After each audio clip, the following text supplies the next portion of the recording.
Samantala, hindi pa nakababalik ang ilang pamilya sa Roxas District sa lungsod Quezon. Kabilang ang Roxas District sa nakaranas ng matinding pagbaha sa paghagupit ng habagat at bagyong Maring. Narito ang ulat ni Persilin Pialago.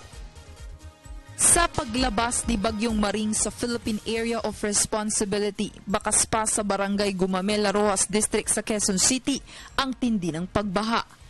Si BJ, ngayon lang nakalabas ng bahay sa loob ng 3 araw matapos pasukin ng tubig baha ang kanilang bahay.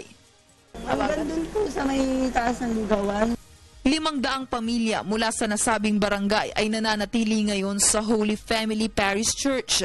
Bagamat hindi naman problema na nahahaluan sila ng ilang residenteng mula sa ibang barangay, mainam pa rin daw na mag-double check makasiguro na lahat ng evacuees ay mabibigyan ng relief goods.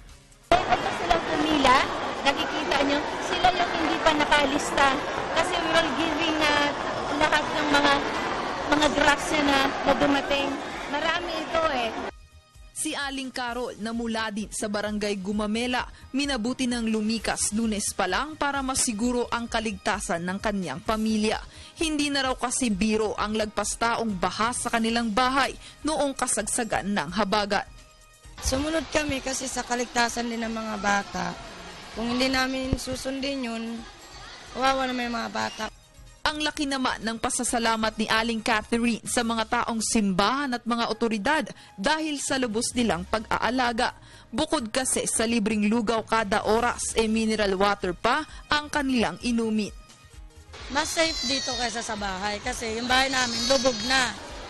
Bukod sa pagtitiyak na may sapat na supply ng pagkain ng ilan nating residenteng na-evacuate dito sa Holy Family Parish Church, tinitiyak din ngayon ng lokal na pamahalaan na ligtas ang ating mga kababayan sa anumang sakit.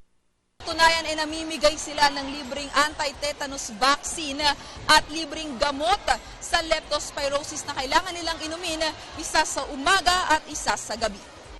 At habang palala ng palala ang sitwasyon ng pagbaha sa Metro Manila, pangako ng mga evacuees sa kanilang sarili, hindi na raw nila tatanggihan ang pagkakataong mabigyan sila ng ligtas na tirahan ng pamahalaan.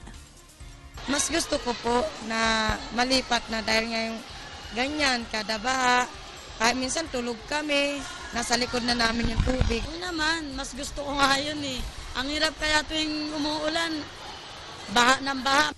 Para sa Telebisyon ng Bayan, Persilin Pialago.